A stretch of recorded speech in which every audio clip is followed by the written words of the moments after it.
All right, good afternoon, everyone. We have a special meeting of the City Council of the City of Cape May. We are here in the Cape May City Hall Auditorium. Today is Tuesday, September 16th, 2025. The time is 4 p.m. Please join me for the Pledge of Allegiance. I pledge allegiance to the flag of the United States of America and to the republic for which it stands, one nation, under God, indivisible, with liberty and justice for all. Thank you.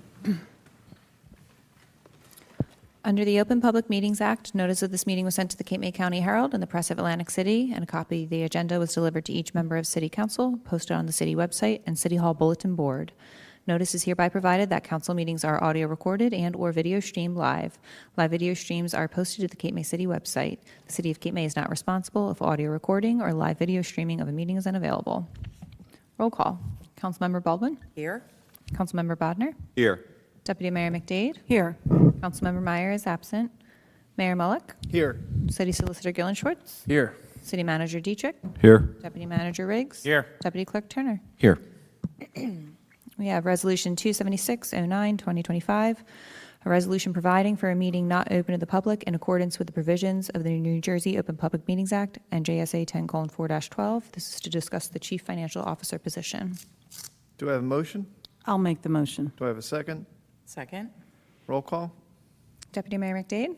Yes. Councilmember Bodnar. Yes. Councilmember Baldwin. Yes. Mayor Mullick. Yes. Public portion, Mayor. Is anyone here wishing to speak on this? Seeing none, we'll close public comment and go into closed session. Time is 4:01. Thank you.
All right, good evening, everybody. We are coming out of a closed session meeting, which we need to adjourn. Do I have a motion to adjourn our closed session meeting? I'll make the motion. Do I have a second?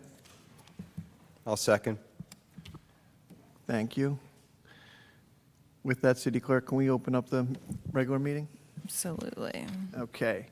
So tonight we have a regular meeting of the City Council of the City of Cape May. We are here in the City Hall Auditorium. Today is Tuesday, September 16th, 2025. The time is now 2 minutes past 5 p.m. Please join me for the Pledge of Allegiance.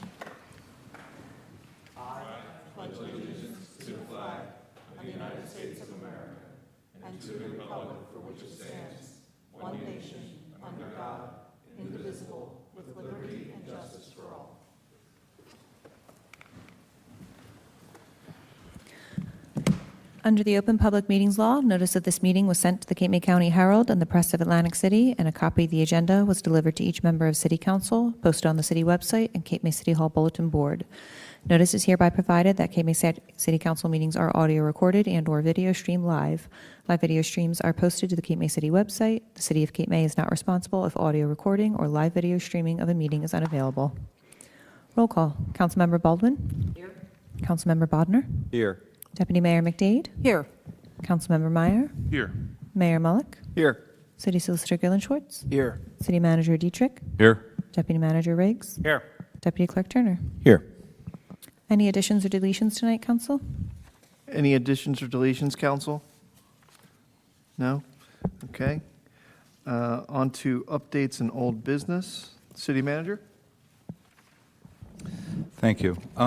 Just a couple things, and really just want to update and kind of discuss a couple things on the consent agenda. First, Resolution 277-0925. That was the authorizing the contract with Remington Vernick for planning and design services for lead service line replacement program. I'd like to just briefly describe what the project is, but then follow up with just asking to withdraw that this evening and just to have a little more offline discussion regarding that. Myself and Robert Kaminsky, the water superintendent, put this forward is there's grant funding available to do the lead service line replacement. As you know, the city is just about completed all of the lead service line work and main replacement within the city right-of-way. And that, I think we're probably about 5 or 6 years at least, if not more, ahead of schedule under the state mandate. There is grant funding available through the DEP, New Jersey Infrastructure Bank, to continue an enhanced program for lead service line replacement. The city would be eligible for $2 million, and if we kind of make an application before October, we would have an opportunity to use this funds over this next, before the next fiscal year. This part of the phase of the project would be to have Remington Vernick help us complete our inventory of ours, because part of what we're required to do as a city as part of the lead line, not just only replace the lead lines that are in the street, but we have to identify all of the service connections from the water meter into each resident's home. Can you explain that, Paul, if you don't mind, the city's responsibility? Not that we wouldn't Sure. want to do it, but So the city's responsibility to replace the actual lead service connections are the water distribution mains, and then the service tap from the water main to it's usually the curb line, or where the curb stop, where the valve is, which is usually at the water meter.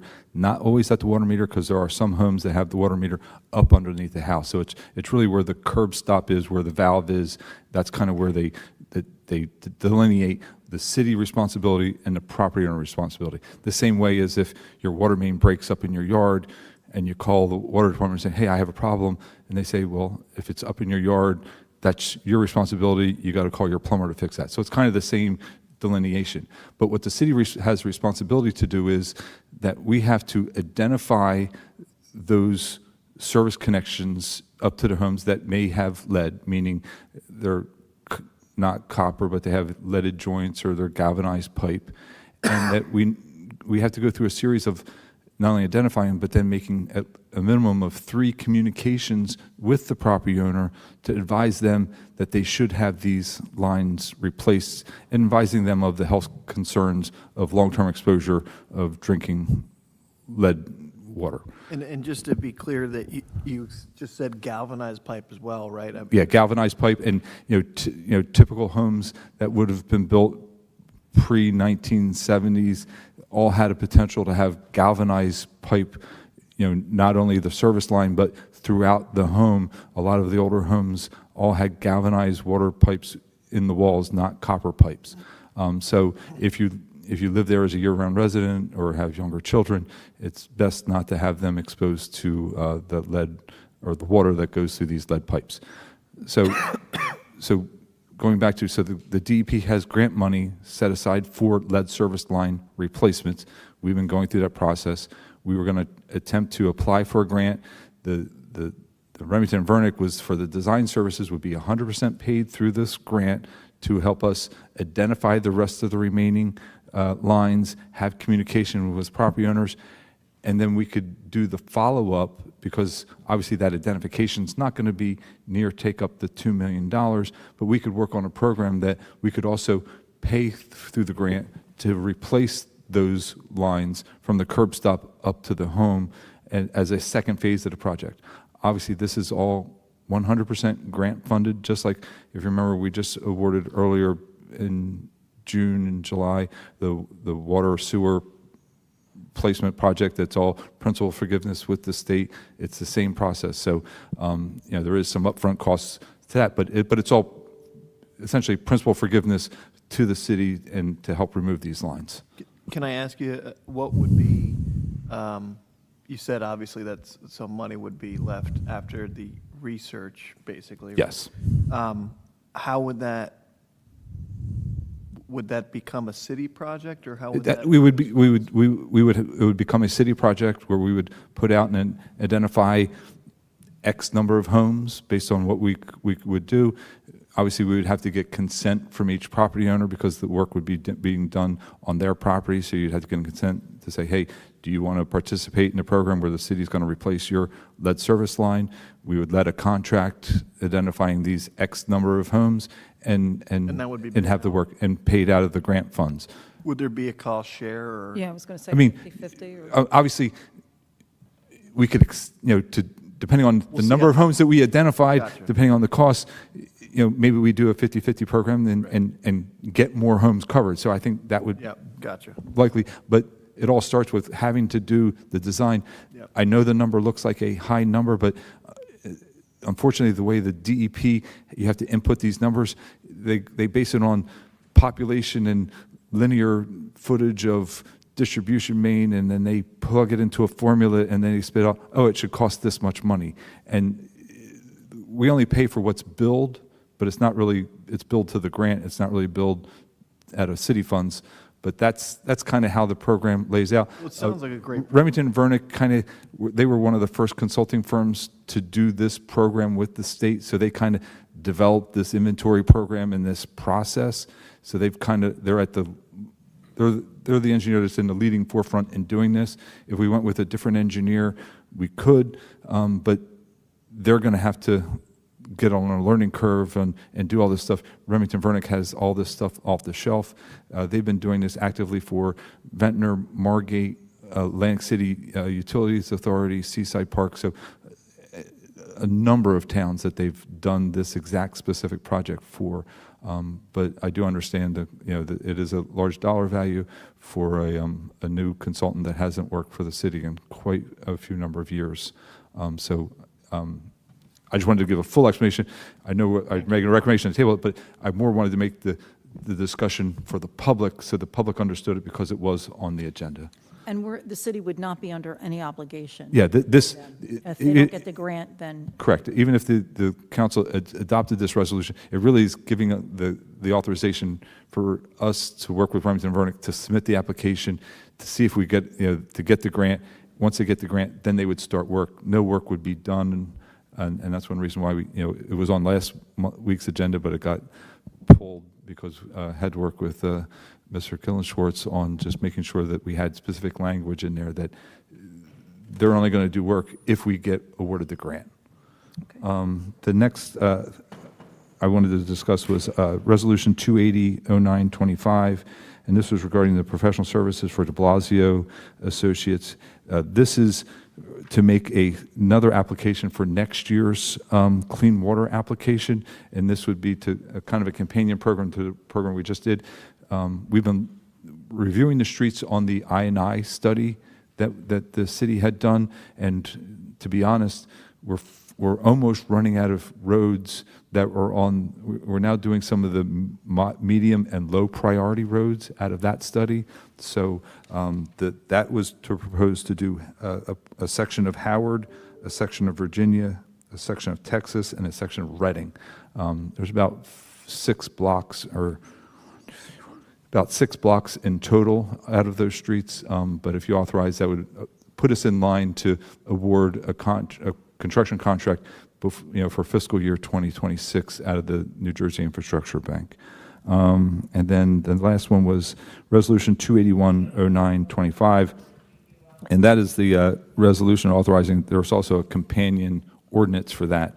That's regarding the emergency appropriation for water improvements to the water system plant. Our desalination plant is continuing to get a little bit worse.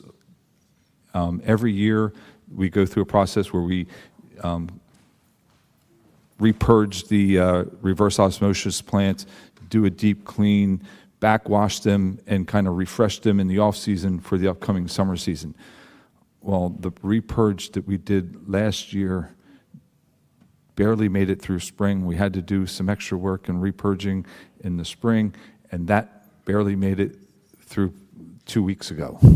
So we're not going to make it through next summer season, so we need to do an emergency appropriation now so that we can get the new reverse osmosis filters in and replaced during this off season, because obviously you got to turn half the plant down, switch them out, bring it back up. So we need to do this in the time. I've already received 2 quotes, both of them under the 350. The lowest right now that I have is $270,000, and we're meeting with another contractor tomorrow morning that we're hoping is going to be a little bit less than the 270. So we're even though this is an emergency appropriation that authorizes us to go out to without formal bidding, we're getting 3 quotes to make sure that we're getting the best value for the ratepayers in the city. So I just wanted to.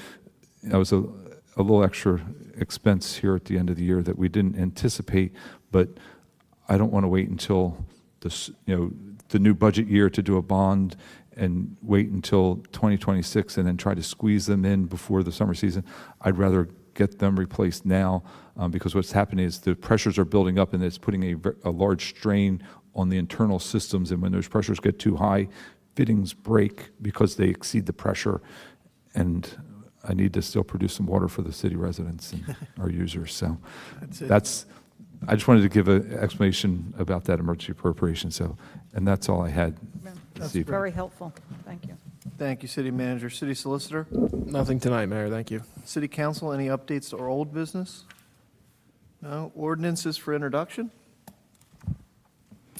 Yes, we have 577-2025, an ordinance amending Chapter 199 of the City Code regarding the Certificate of Zoning Compliance to include information regarding the applicability of the local historic district for introduction. Do I have a motion? I'll make a motion. Do I have a second?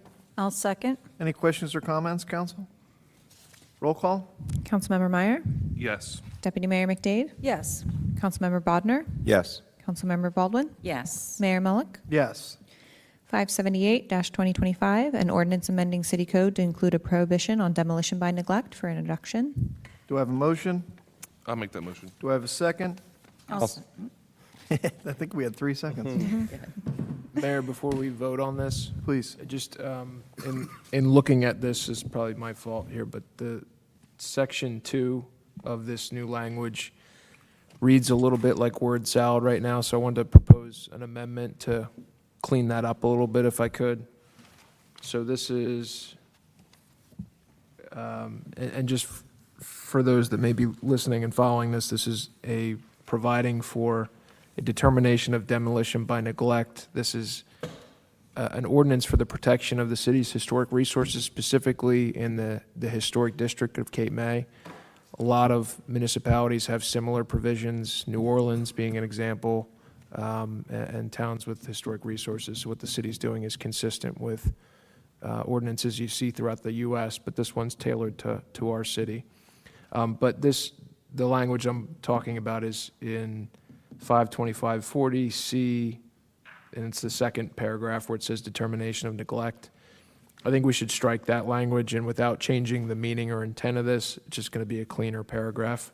I think it should say instead that no owner or person responsible for a historic landmark or a key or contributing property in Cape May's historic district may permit it to remain damaged or in a state of disrepair that is likely to result in its destruction, cause significant damage to its exterior, diminish its historical value, harm the historic district, or otherwise endanger the public safety and general welfare of the city's residents. So that's basically what it says now, but in a much cleaner, more straightforward manner. So it's not really changing the intent or meaning, but it's just more readable. So if council would entertain a motion to amend that to what I just read, I can provide that to the clerk for publication. Council, is everyone comfortable with that? Yes. Do I have a motion to amend? Make a motion? Do I have a second? I'll second. Can I have a roll call on the amended ordinance? To amend. To amend. To amend, thank you. To amend the ordinance? Councilmember Meyer, Yes. Deputy Mayor McDade, Yes. Councilmember Bodnar, Yes. Councilmember Baldwin, Yes. Mayor Mullick. Yes. Now, do I have a motion on the amended ordinance? I'll make that motion, Mayor. Do I have a second? I'll second. Any questions or comments, council? I just had a question, Councilmember Baldwin. Did this come, has there been an inventory or a concern raised at HPC that prompted this? Yeah, so other municipalities have similar ordinances like this, and we really felt because of the key and contributing structures, something like this would be good to have codified in the city. And will there be an inventory, or is this just something just If sort you of, want it- just yeah. in case? I'm sorry. It's sort of a backstop. Okay. And when we talked about this concept, the members themselves on the HPC were surprised that we didn't have something specifically in place. There's a lot of implicit kind of codes and statutory provisions that the city could point to, but consistent with our past practice, we don't want to leave our code enforcement and other officials like having to get creative and think about it. We want to give clear direction. So, and this would be an example of that, giving our code enforcement and zoning officer some clear parameters, also giving applicants some clear parameters and assuring due process, so that if there are concerns or if somebody disputes a determination, there's an appeal process built in. So we kind of lay all that out here and set expectations and corral it to a process. And we have had a couple properties that have been identified, from the HPC has, reached out to code enforcement and our HPC compliance officer, that we've identified a couple properties in town that we're seeing the start, and we didn't want it to continue, so that, they asked us to kind of come up with a solution, and this is how we got here. And that process is really, this is what we talked about at the HPC when they recommended this. It's geared towards compliance. It's not geared towards, let's hammer everybody with a bunch of fines. That's a last resort, and we want to have those tools available, but giving this process and putting it in place is going to allow code enforcement to move in the direction of compliance. Thank you. Any other questions, council? Okay, we have a motion and a second on the amended ordinance. Any other questions? Roll call? Councilmember Meyer, Yes. Deputy Mayor McDade, Yes. Councilmember Bodnar, Yes. Councilmember Baldwin, Yes. Mayor Mullick. Yes. And 579-2025, a bond ordinance providing for various improvements to the water treatment system by and in the city of Cape May, county of Cape May, state of New Jersey, appropriating $350,000 therefore, and authorizing the issuance of $350,000 bonds or notes of the city to finance the costs thereof. Do I have a motion? Quick question, though, Mayor, before we Okay. entertain a motion on this. Should we pass the, and again, it's point of order, do we pass the resolution first before we pass the ordinance? No. No, you don't need to. The ordinance sets up the long-term payment for these. The resolution authorizes us, because the ordinance isn't effective for a period of time, the resolution allows us to go No, out I'm just saying tomorrow. the resolution is on the agenda as well. Yeah, but the resolution just allows us to do, The emergency? to do the payment now. So it does, we This don't is need. first- Doesn't matter. This is first reading anyway, so we can walk and chew gum on this. Okay. Yeah, we're good. Thank you. Sorry. That's a good. good question. We have a, do I have a motion? I'm sorry. I'll make that motion. Do I have a second? I'll second. Any other questions or comments, council? Roll call? Councilmember Meyer, Yes. Deputy Mayor McDade, Yes. Councilmember Bodnar, Yes. Councilmember Baldwin, Yes. Mayor Mullick. Yes. Next, we have the public portion on the resolutions only, Mayor. Is anyone here wishing to speak on any of the resolutions this evening? This is public comment on resolutions this evening. Stacy Shan, 928 Columbia. My first question has to do with Resolution 277. I guess Can I stop you? Yeah. You might have missed, we did remove Oh, that from I'm the sorry. agenda. That's okay. I came in So that late. one's been removed. Okay, We thank you. didn't remove it yet, but Oh, if that's the intent, we'll be doing okay. that in just a moment. Okay, so we We have, we are removing it. okay. Should we remove it at this point? It's up to council if you need to. Let's remove it. take a motion. I'll make a motion to remove Resolution 277-09-2-2025. And this is a resolution authorizing a contract with RVE for planning and design services for the lead service line replacement program. Do I have a second? I'll second. Any questions or comments? Roll call? Councilmember Meyer, Yes. Deputy Mayor McDade, Yes. Councilmember Bodnar, Yes. Councilmember Baldwin, Yes. Mayor Mullick. Yes, sorry. That's right, my time's up, never Yeah. mind. Resolution 281, it has to do with authorizing $350,000 for the water treatment, which has to do with the filter housings. I guess my question, I have two parts to this. The first one, I guess it's, has to do with the membranes themselves. Are we upgrading those membranes to be better efficiency, or are we just replacing in-kind for in-kind? They're in-kind for in-kind. There is not a better efficient membrane that we can get for the system. You're replacing the membranes that. Well, yeah, I for that didn't, I system. guess that for $350,000, I didn't know if that included maybe a little redesign so that we can put in better membrane housings for that, or more efficient.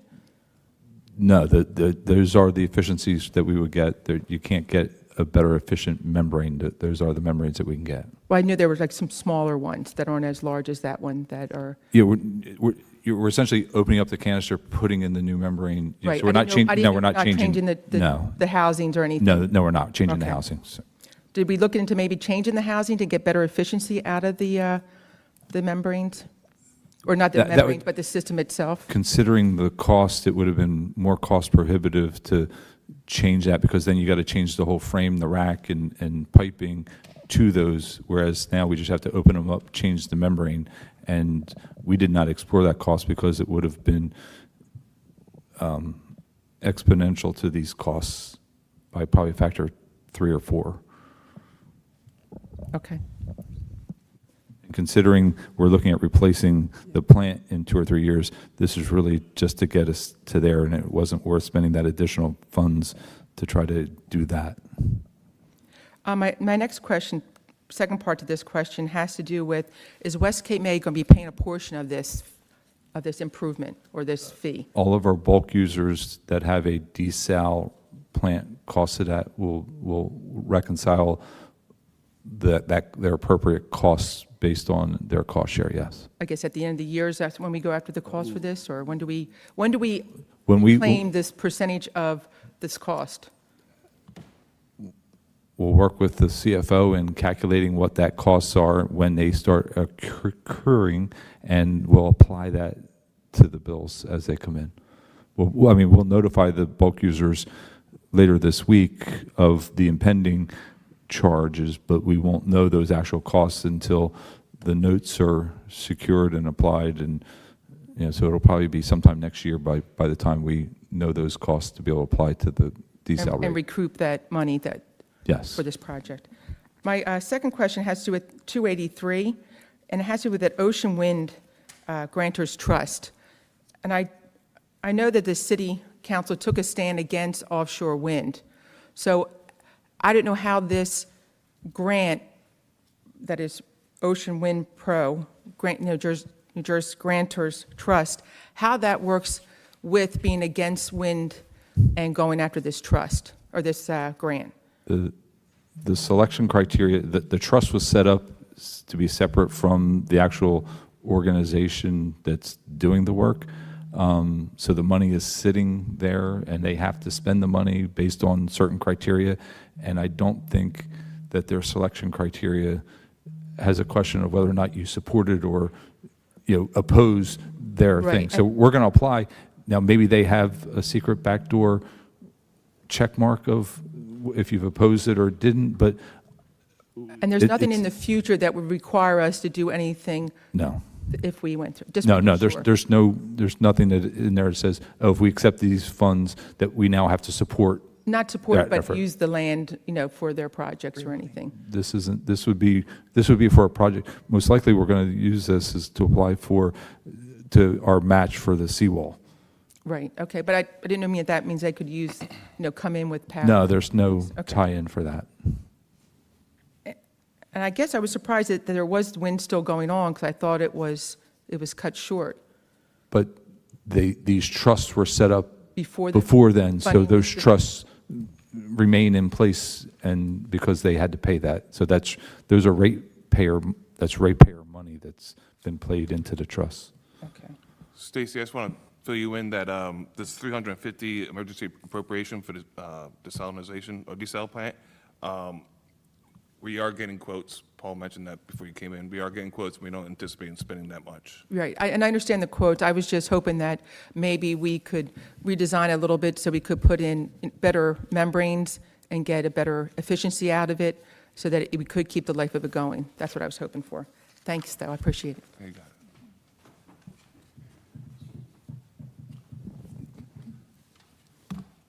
Good evening, Jules Rouse, 1010 New York Avenue. I'd like a comment on Resolution 276 for the new police station. There have been so many documents that we've all looked at over the many years. Can I assume that with this, the bids that came in, and quite frankly, I was astounded at how close the bids were. They were really, really competitive, and I think that's really very, quite frankly, unusual.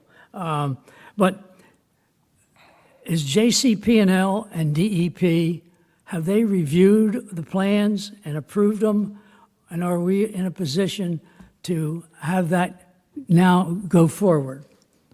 So through the entire design process, JCP&L has been at almost all of our coordination meetings, so they've reviewed and signed off on the plans. The DEP through SHPO has signed off on the design from a archaeological and historical review, yes.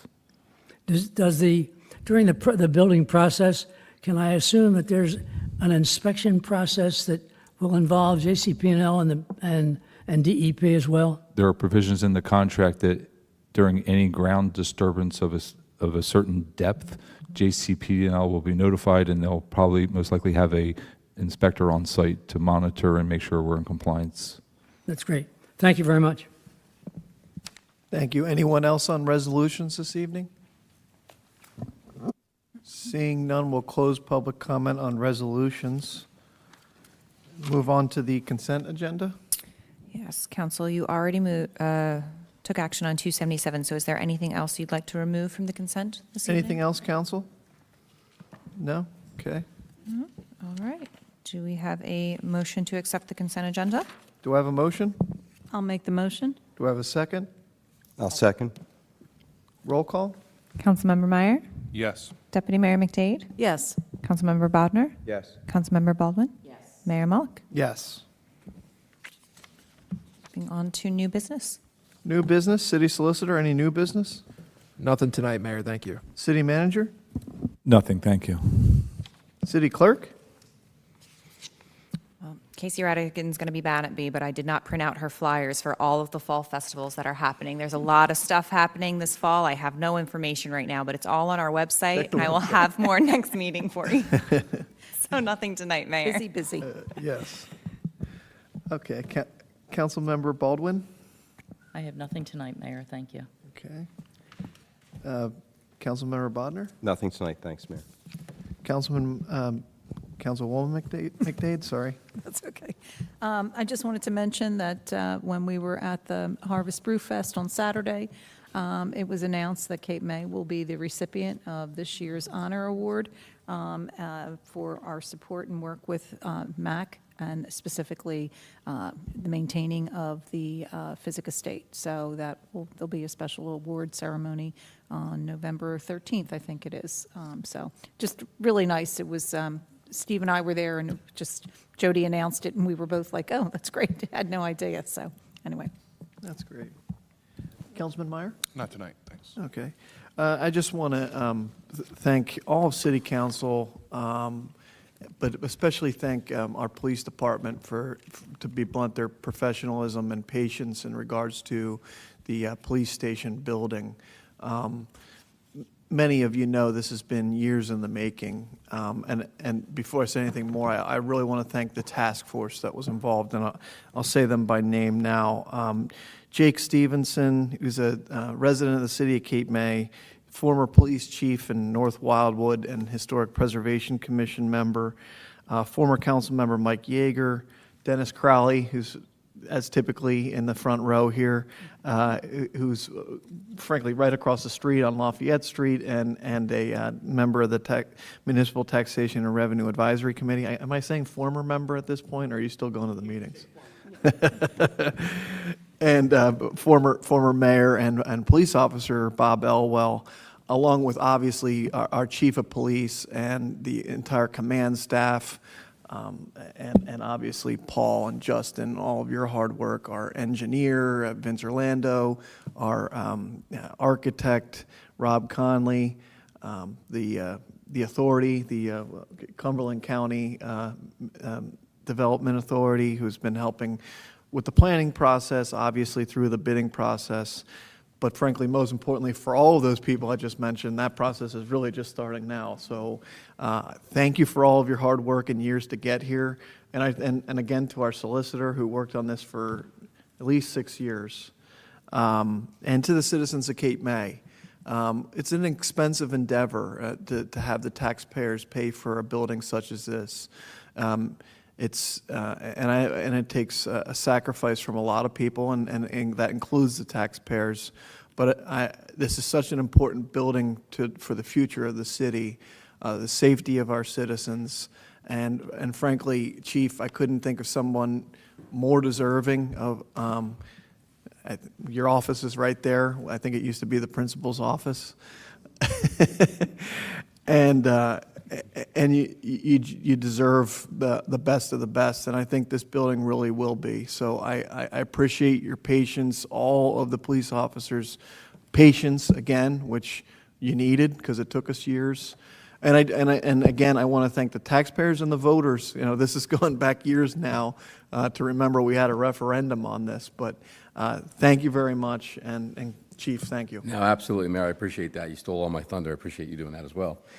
But you always do. No, honestly, thank you to everyone. There's this part here that you and I spoke of, minute one, as you took office, 2021. We sat in that office over there, the principal's office, a couple different things you laid out, what you wanted to do over your time here with us.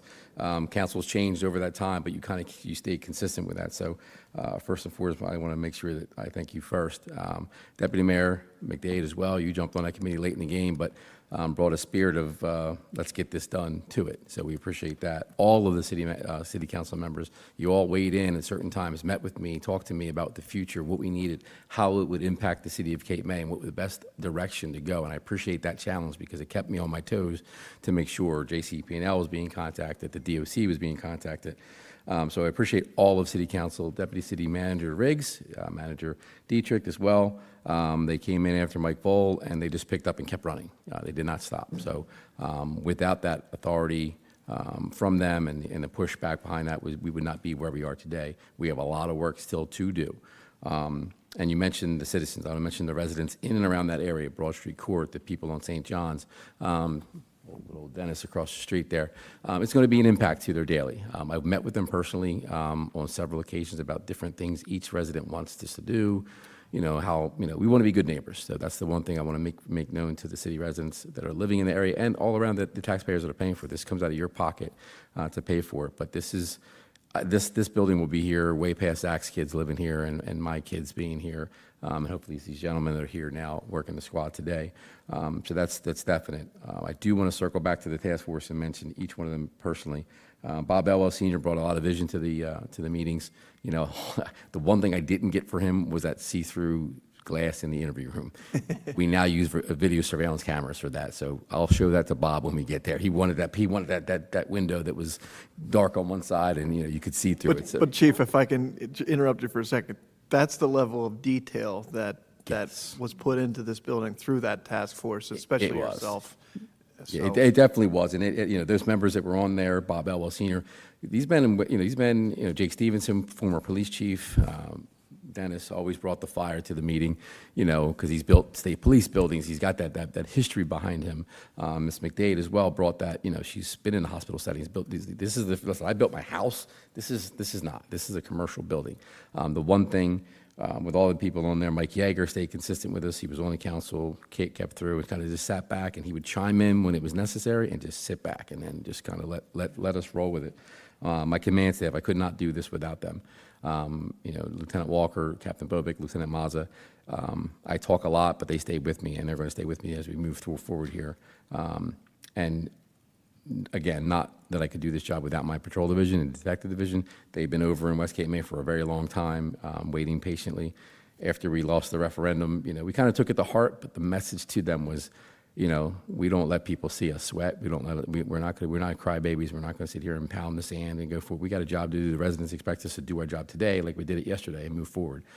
We stayed consistent, and they are the people that I want to thank the most, along with you, for the patrol division to do so, because that took a lot for them. And I was It did. very, very Thank bothered, you. but it just moved forward. Our brothers over there at the firehouse got their place, and they're going to move forward. And it's like I said, the residents. Thank you for trusting us. Thank you for moving forward. We're going to be noisy over there for a little bit during construction, but we're going to get it done cleanly with the assistance, and then when the park gets started, that was one thing we talked about, the park being done. I kind of wanted them done at the same time, but there's phases. You get the nature center, the bocce ball courts are over there, the dog park. So, give us 24 months, and I think we're going to be where we need to be. So, again, I thank everyone for sticking with us. And while I have the mic, I just want to extend my heartfelt condolences to Ms. Baldwin. The loss of your sister this week has been tough. I grew up with her, and Clarkie and your family. So our love and respect and condolences go out to you and your family. And we love you. Thank you. Thank you, Chief. Okay, Ma- go ahead. I apologize, I forgot one thing, and I just wanted to update. So this is just kind of an update for the Promenade Memorial benches. All the letters to the current bench holders have been mailed. All the people have been called that we have phone numbers for, and emails are going out this week for everybody that we have an email contact. So I can confidently say by the end of this week, everybody has been contacted, and at least the 3 methods that we have information available to them. And people are responding back, but I just wanted to let council know that the Casey and her staff has reached out to every individual bench holder that we have contact information on. So I just wanted to update the council on that. Thank you. With that, we'll open it up to public portion. Anyone wishing to speak on any and all issues, please come to the microphone, state your name and address for the record. I can't forget the man, CGS. I apologize, Chris. I was rambling on, but when I sat down, I forgot Chris. Story of my life, Chief. That's okay. Oh, I did say that, didn't I? I did say rambling on. That's funny. Sorry. Everything we do, not just this building, every time I have a question, every time I have what do I do in this situation, it's CGS. You hit that, there's 3 little letters on my email, boom, he gets it. I call him, he answers right away. I've dealt with a lot of solicitors to the time, my 30 years here.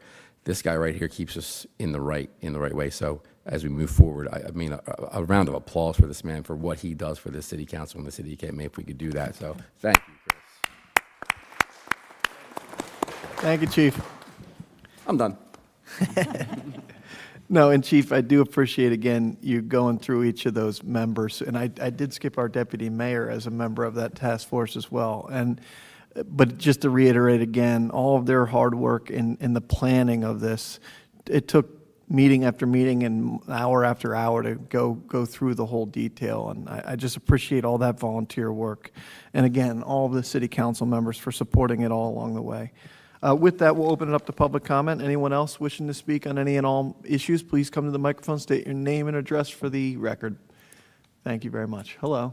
Good evening. Good evening. Ann Augustine, 619 Lafayette Street.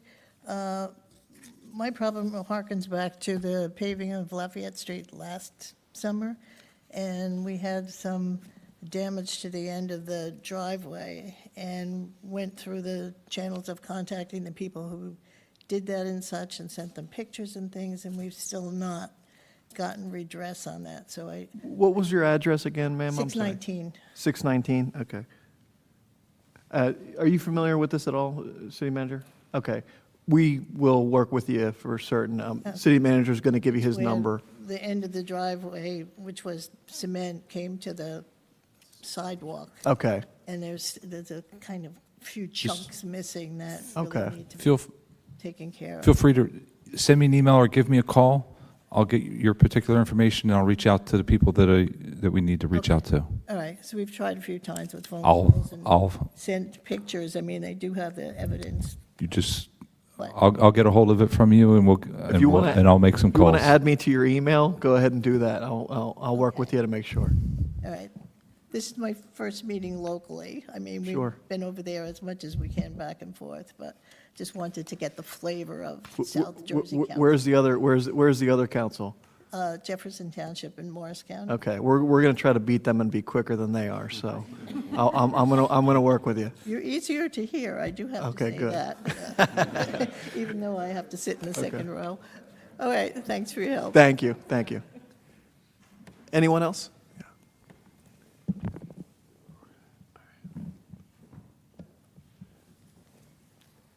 Good evening. Hi, I am Jeannie Smith at 925 Columbia.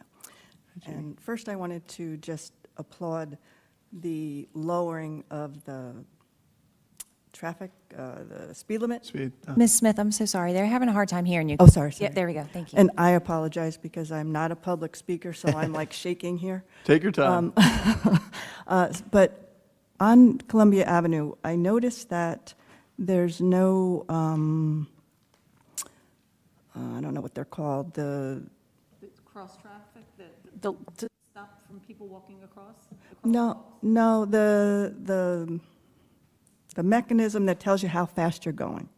Oh, there is one on Columbia. On 920, on the 900 building, on the 900 block. What block are you looking for? The 900 block. Okay, you are. Because looking for- I'm like Stacy, closer to the Madison Avenue. I got you, okay. And it seems like they come around that corner, and even though you've got one right on Madison, Yeah. they're not really Yeah. paying attention on that block. And then the next one isn't until, yeah, it's Right. quite a, it's, yeah, quite a ways. So I was wondering if it's at all possible to. How about this? Well, Let me we'll talk- we'll get it. We'll get one down there in your block. We'll move the one that's at Howard Street now down there, work with Public Works. Very little bit expensive, but that's not a case of the matter. We will, Chief. I'll share her mic, it's all good, we can be cozy. Come on, get cozy. So I will move the speed trailers this tomorrow morning, it'll get moved first thing, down into the 900 block, closer to you. We put it there because that was kind of the safest area during the summertime to keep it from getting hit and keeping for the area. So we'll find a good spot for it, move it down there a little bit. Which way do you want it to face? Are they coming off of Madison or the other way? So coming from town or coming from the Water Tower in? Like passing Stacy's house and your house? I'm across the street from Stacy, but there used to be one right outside of the Columbia Gardens. A physical square speed sign? Not, it was Digital? mobile one that. Trailer? Okay, the around, trailer, like yeah, what yeah, you're yeah. talking So I'll about. move that, our trailer So there. I'm wondering if there's a way to get like a think- Chief, permanent. do you think we could get in, and you don't have to answer this now, but I think we should look at a permanent one in next year's budget. There That should would- be that would one both for next ways year. on, they're about $3,500 a piece, not an issue there. Yeah. You guys will give me the money, thanks. I mean, that would be nice on both sides. She's asking, I'm just putting them We on. did I'm just putting them do on a the spot police now. station. I'm putting them on the spot. And the data can be digitally recorded from there, so we can pull the data from there to see what time of the morning, what time of the day, evening they're going. So in the interim, I'm going to put one, the mobile one down in the block there. I just want to know which direction you want me to hit first. Coming off Madison, and is it a specific time in the morning you're seeing the issue? I can't say that, I think it's more in the afternoon. Okay, which direction? 4 to 5, which direction, Stacy? Coming from Madison? Coming past your house, going into town? I would say coming from town. Towards the, Yeah. I think they're picking up. Yeah. All right, we'll start there first. Right, Gotcha, we'll start there right, first. right. Got it? So, and then what I'll ask for is in next year's budget to have a permanent one there. That way they can move the trailer to other locations anyway, too. Yeah, that would be That's great. helpful, That'd be otherwise. And then the second item I wanted to bring to attention is the ladies, it's probably the men's too, bathroom situation next to the convention center. I know that I've been a resident here for years, over 20 years. We always were able to go into the convention center, and this year, for some reason, there was always the sign that you had to use the ones that are now on the boardwalk. There's only 4 stalls, and a lot of people change in those bathrooms. So every time I went to the beach and had to use the bathroom, there was a line of 20 people. And not only, residents and people going to the beach, the people who get the tags have to wait online. Our lifeguards were waiting online. I just think that there has to be something done with either maybe putting up separate changing stations, like somewhere, that people, without plumbing, that people can change, or keep the convention center open. We weren't able to use those bathrooms. I went one day, it was, I want to say, 1:30, and they were closed because there was a concert at 8 o'clock that night. I'm like, I didn't understand it. Yeah. So they said to come and address it here. We hear you. I think it's something we can discuss. Yeah, so. Thank you. It is, I mean, I don't know if any other women have that issue when they go No, down I'm to sure, the believe me, beach, but- I saw it. I Yeah. saw it. Yeah, and I I know mean, ru- the men's, and even, Sure. there were times when the men's room had a line, so that's unusual. City Council took the steps to fund that through taxpayer funding to build a new restroom, which had several more toilets and urinals, and obviously could get rid of the trailer restroom. But yes, having Convention Hall locked up is a little Yeah, difficult. when there's So I understand. 8 or 10 beautiful Right. bathrooms, We- toilets in there, so. Thank you. Understood, and we will discuss it. Thank you very much.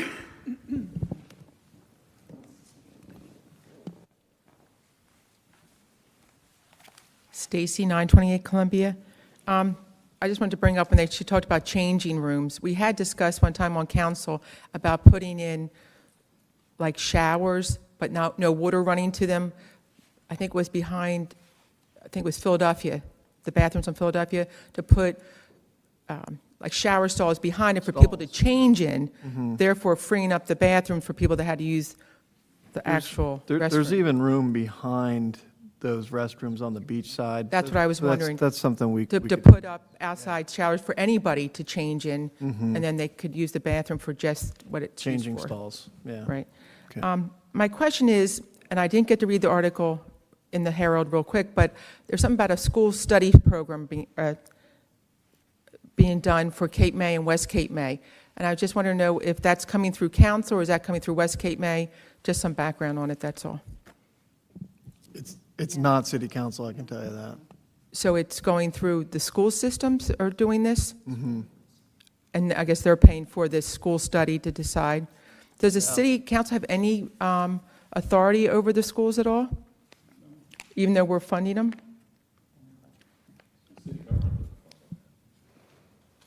It's- Just so you city- know, I learned about it by reading the paper. Okay, okay, You'd have to see the school board. The school board would be your best, that's where you'd go to get that answer. okay. Okay, thank you, I appreciate that. Hi, Roz. Hello, Roz Johnson, 826 Lafayette Street. Certainly, the Lafayette Park is coming along wonderfully. I'm wondering if it's too early to bring up some occupational guidelines. I've spoken to my neighbors to the left and to the right of me, and about what they'd like to see as far as guidelines. They all expressed, hopefully, hours during which the park will be open with clear signs. Another one is there are a lot of trash cans in that area now, which is wonderful. You bring your trash in, you need to take it out. And hopefully there'll be a regular trash pickup for the park area. That would have to be a new addition. And this is more of a request that has to do with the crosswalk on Jefferson and Lafayette. There's a crosswalk there.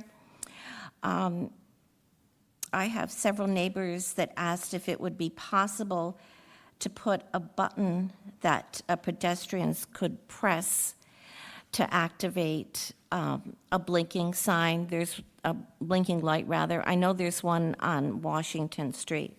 The thing is, you don't realize that it's needed until you try to cross the street, because you realize there is a whole bank of cars parked on the right side. And In the turning lane, people going, Yes. I totally agree with you. I mean, Yeah. I think as the park gets more and more popular, it's going to be necessary. Yeah. Yeah. Yeah. I agree with you. So my neighbors would greatly appreciate that. Yeah, right, one of them. Yeah, and one other question. The outhouses that are there now on the entrance to the park, will they stay at that location? Do you know? I think that's where the porta potty's been put every year. I mean, sometimes it's put maybe a little further away from Lafayette, but it's always been put along that stretch. I think it's in its current position because of the construction and how close the truck has to get to service the porta potty. Okay. Okay. So, yes, if you could just consider these operational guidelines when you when you consider the signs and everything for the park, it would be greatly appreciated for myself and for my neighbors. Thank you. Can we put that, make sure that's in the notes, operational hours and crosswalk blinking? Thank you. Thank you. Thank you. Should we put that in some kind of resolution, or? We'll do it. Yeah, yeah. It's easy. Jules Rouse, 1010 New York Avenue. Could we get an update as to where the firehouse now stands with regard to the HVAC issues? And do we have a sufficient amount of money that's been held back so that this issue can be addressed and fixed? We have sufficient funds on hand still. We had a contractor out Monday to get an opinion on doing some corrective work out there, exclusive of the contractor that did the install or the architect of record, just to give us an opinion outside of that. Would you say that there's, that the issue is going to be resolved? That's We're- really we're the work- question. We're We've we're got- working we- towards that based on that recommendation, we're going to review it and have to have a discussion with the architect of record to reconcile the opinion of what should be or shouldn't be, because there's still a lot of different factors involved, but we have a second contractor out looking at it, yes. the health of our firemen are essential. So thank you very much. Thank you. Anyone else?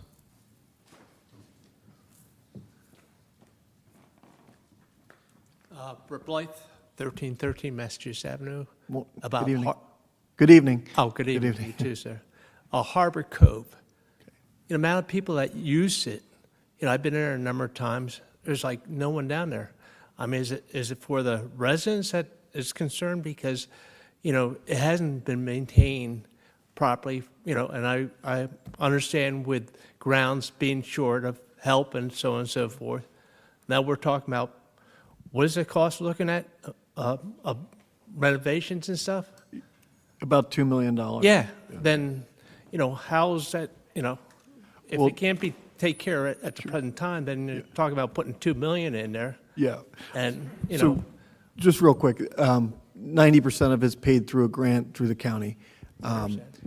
And we did have, hopefully you saw the presentation on the park, I would assume, but it's lovely, but with the eye of simple maintenance, frankly.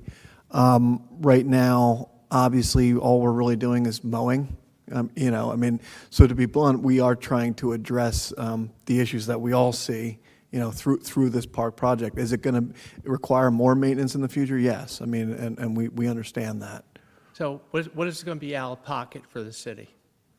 It's about About 10% of the, to 10%. 2 million, whatever so about 10%. So depending on what the bids come in, About 150. 10% of the project cost. 150,000? Yeah. Okay. Now, so I guess grounds are able to upkeep then? And has the number of trees been cut, Yes. trimmed back? Yes, to the numbers? absolutely. Because they were, Yep. Yeah, and they've met with the residents in that neighborhood. It's almost 45% of the trees have been taken out. Yes. okay, are we going to see that at some point in one of the It'll- meetings? Is that? It'll be posted on the website once the design is finalized, yes. Okay. Thank you, sir. Thank you.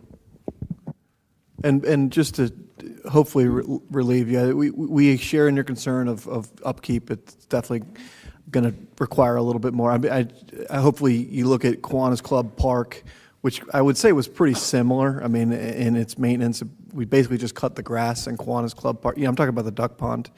You go there now, I think there's a nice upgrade to it, and it is being maintained. I would say, yeah. Yep. Some of those other little parks, I understand, like during the summertime, they're short of help. Yep. Yep. A lot of, kids, adults, whatever, there's a labor shortage. We agree. Yep. Understood. Anyone else this evening? Seeing none, motion to adjourn? I'll make the motion. All right. Time is 6 All right, o'clock. everybody, have a wonderful evening. Thank you very much.